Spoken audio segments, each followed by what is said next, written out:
Hey everyone, Dr. Clearfield here. Today I'm going to talk to you about health insurance and our health care system. And I do the little bunny quotes on the side here because it's not really a healthcare system that we have right now. It's more of a disease care system. It's not let's prevent things as much as let's wait for something bad to happen and then we'll treat it. Then we'll kind of come up with a plan. But one of the other really big issues that we have is the insurance system, the health insurance system.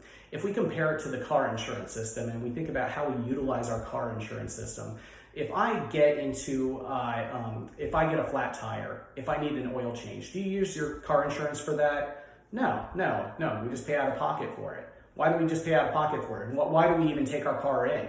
Well, we know if we kind of keep driving our car with that bad oil, that our car is going to have some issues. We know if we drive our car on that flat tire, we're going to have some issues. And if we think about our body, why is it any different?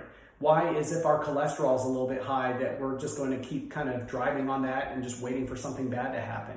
Why, if we go ahead and we injure our knee, are we just going to go ahead and just keep running, keep walking on that? We know that we need to get it serviced. We know we need to bring it in. But at the same time, do we need to use our health insurance for that? And so health insurance should really be like car insurance. So we do have car insurance. What do we use it for?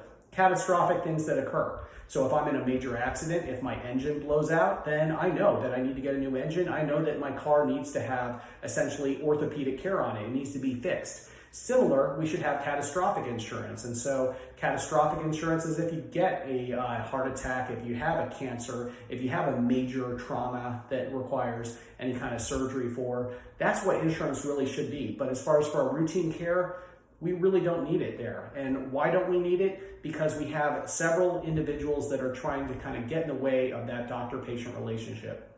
So what it used to be is it would just be the doctor and it was the patient sitting across from them, and it was about developing that relationship together.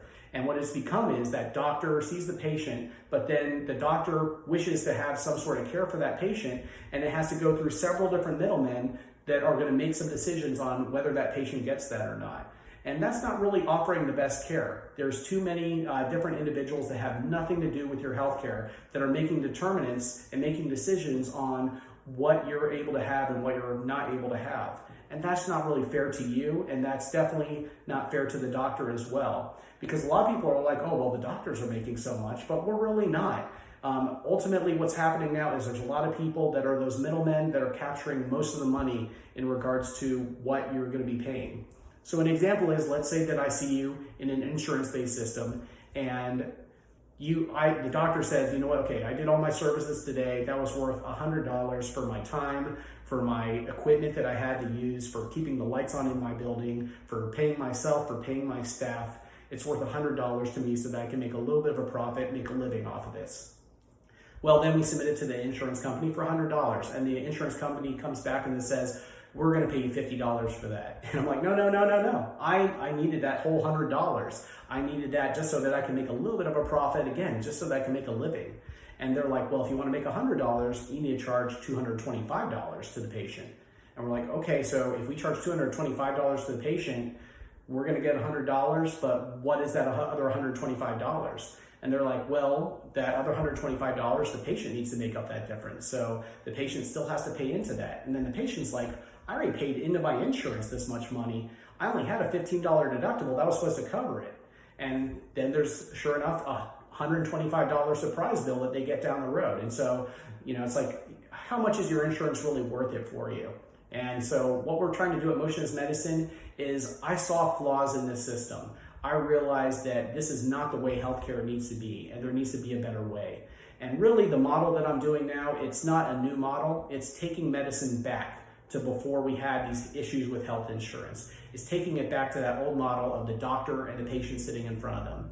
The luxury that I have is that I have modern technology, I have modern knowledge of medicine, so that we're able to provide the best care for you in a system that is outside of the healthcare system. And so it's not a system, it's just a wellness environment that we're able to provide for the patients. So to learn more about this, be sure to check out our website at Motion is Medicine, www.motionismedicinedfw.com. Thanks.